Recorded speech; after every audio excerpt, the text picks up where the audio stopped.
Okay, so here is how you use the Loft command. Here I've got two different examples of some cross sections.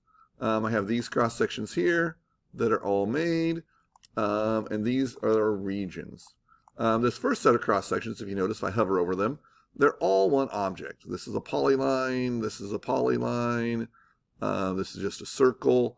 All these are closed figures. They all recognize as one object when I hover over them. These are regions, and you've dealt enough with regions, you know how those work. So let's look how these do it differently when we loft. So this one I loft between the cross sections. Creates an object there. This one I loft between my cross sections. And creates an object there. Both these objects look very similar to each other, but there's one big difference. If I hover over this one, it's a 3D solid. I hover over this one, and it's a surface. And it's another surface up here at the top. All this is made up of surfaces. Surfaces will not work for the router table, will not work for our 3D printer, will not work for basically anything we do. For anything we do, you have to make 3D solids.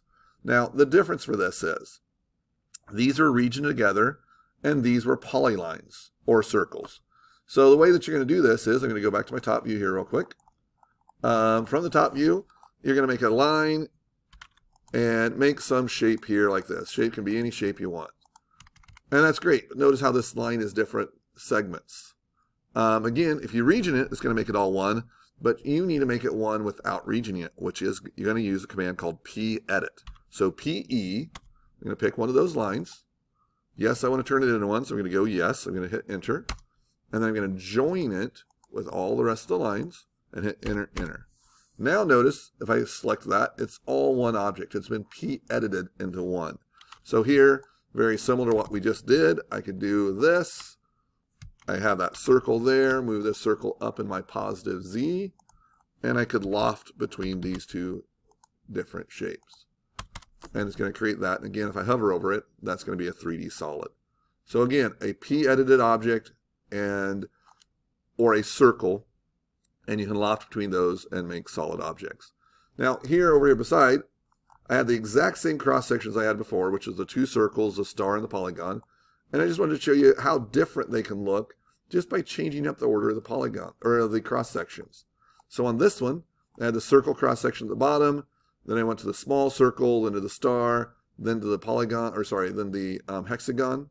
Actually, that's a pentagon. And in this one, I started out with a small circle at the bottom, then large circle, then the pentagon, then the star on the top. So you can make things look very different. This one looks kind of like a vase, or maybe a chalice, and this one looks kind of like a vase, big on the, or small on the bottom, the bigger as it goes up. So you can make things look very different just by changing up the order of those cross sections. Here next are some actual examples of things you can make using the Loft command. This sword used the Loft command a lot.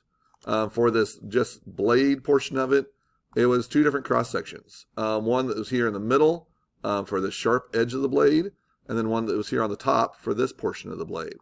It was lofted between those two cross sections, and then it was mirrored to the other side to make both sides of the blade exactly the same. So that was kind of cool there. Next, these horns on this. These were done with cross sections of circles of different sizes, coming around and twisted in 3D to make those horns. This little skull on this side was made with some lofting. So a lot of different lofting going on here. Next, this battleship. The hull of the battleship here was made by lofting, and actually I have the cross sections down here below that I used when I created that hull of that battleship. Also on here, these gun turrets were lofted. It was lofted between this shape and this shape to make those, and I think I used slice to slice them off a little bit. Again, I lofted here between the bottom shape and the top and sliced off some to make those. So loft is one that can be used a lot for a lot of different things. So again, there's the Loft command. Good luck.